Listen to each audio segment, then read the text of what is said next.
niryo kuvyukana umushiha. Hari umuntu deke avyuka yimyoza, avyuka ashwana, avyuka atukana. Ibaze n'ukuri none umusi wawe uwutanguye ushwana, uwutanguye utukana, uwutanguranye umushiha, uribaza yuko uza guhera gute? Ariko dushira mu logique basha, umusi wawe kimba ushaka kugenda neza uwutangure neza. Kandi rero ikintu usanga gihari nuko amakosa menshi tuyakora mu gatondo, tuyakora tukivyuka, ugasanga yafekse umusi wose. Urumva? None ariko wowe uvyutse ushwana, uvyutse utukana, wowe umusi wawe uza guhera gute? Nivyo je nshaka kumenya. Canke ugasanga uvyutse wimvira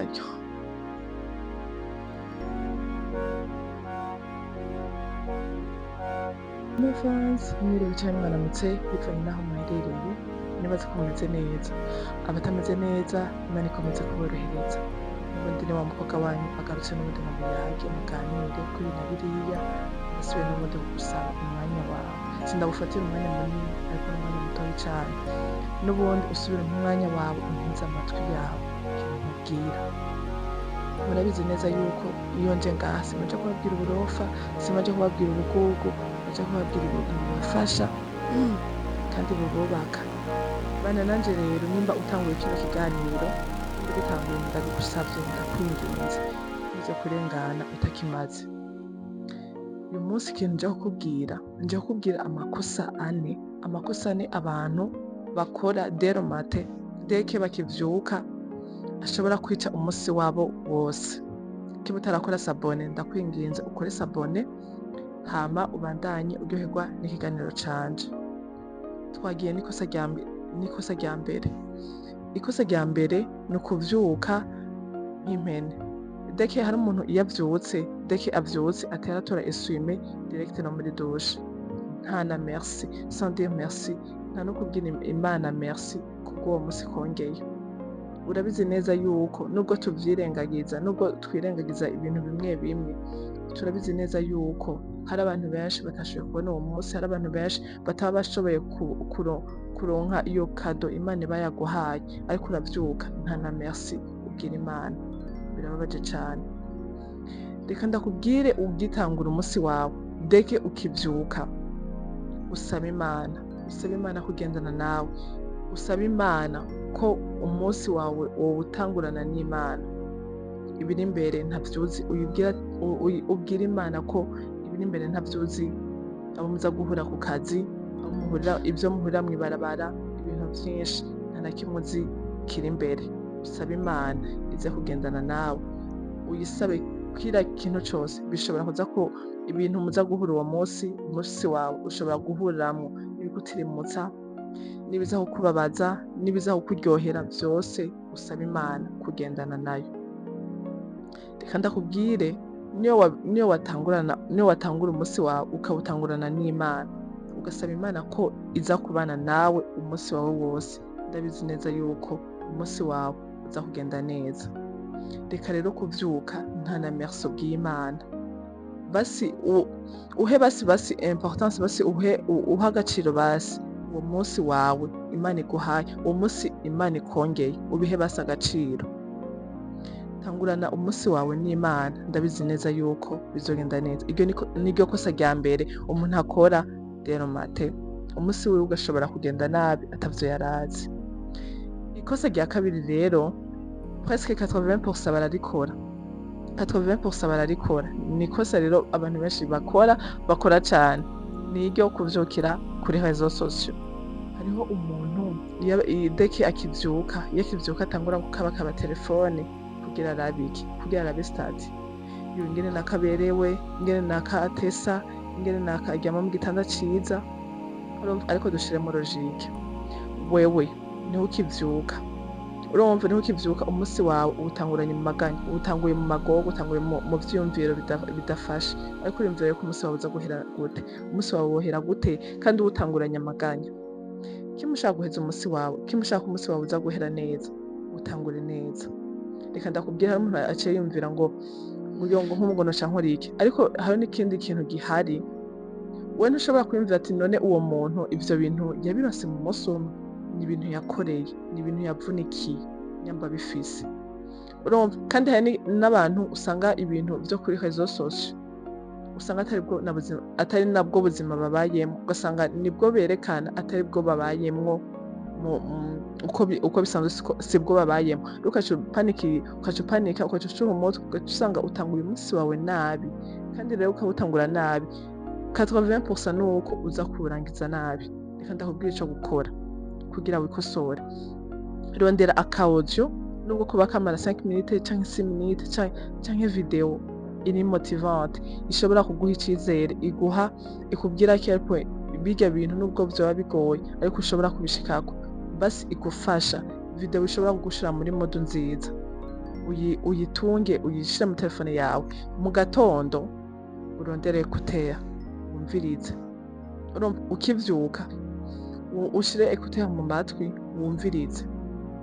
Hari ukuntu niyo nyamba iyo video uko kuntu iri motivante, hari ukuntu uza kumva yuko umenga umunsi wawe si uza kubona uravuye mu gitanda kugira ubandanye ya projet yawe kakazi kawe, urumva ukavyuka wumviriza iyo audio iri motivante canke iyo video iri motivante, iraza kugufasha cane. Umunsi wawe urashobora kuza kugenda neza kubera wowe utanguye neza, ariko utangurira muri start.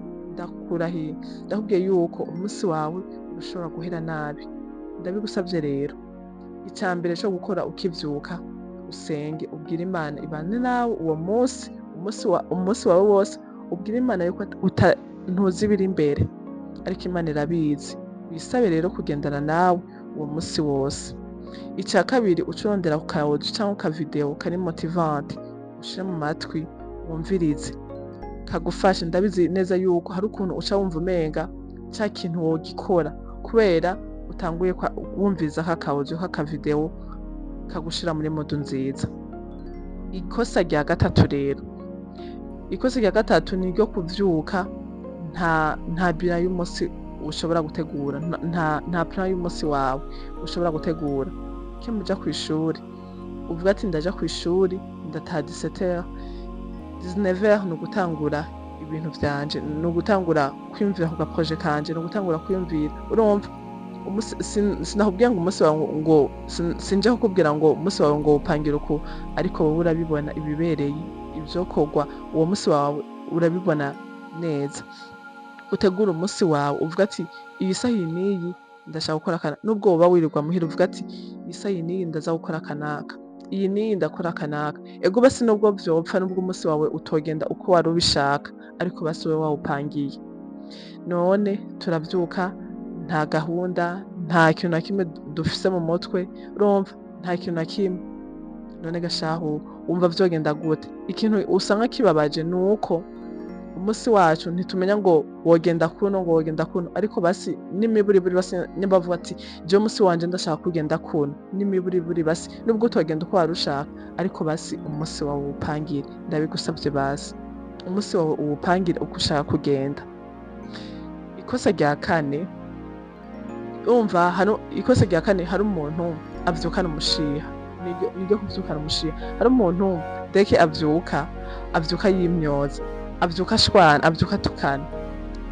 Ibaze n'ukuri ne umunsi wawe uwutanguye ushwana, uwutanguye utukana, uwutanguranye umushiha, uribaza yuko uza guhera gute? Ariko dushira mu logique basha, umunsi wawe kimba ushaka kugenda neza ubutangure neza.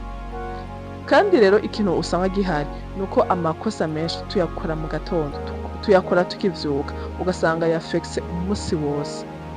Urumva ariko wowe uvyutse ushwana, uvyutse utukana, wowe umunsi wawe uza guhera gute? Nivyo ndashaka kumenya. Cyangwa ugasanga uvyutse wimvira Mana ndanka akazi, ndanka ishure, ndanka umwigisha no musi ari kurorere, ndamwanka n'umutima wose.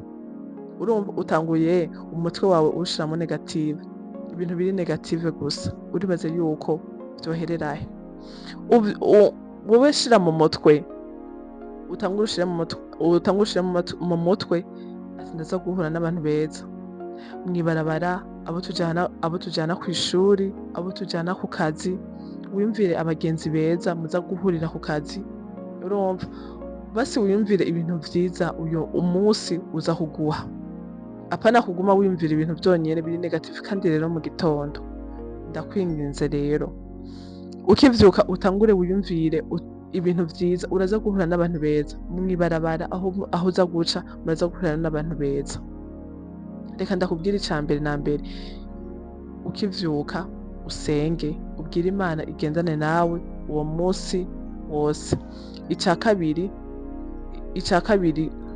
ntuvyukire kuri réseaux sociaux, urondere kakaudio kakavideo kawe ushire mu matwi ukumvirize, kaze gutuma kagushira muri mode, kaze gutuma ya ntego yawe utaza kuyita, uze kuyibandanya n'uwo musi.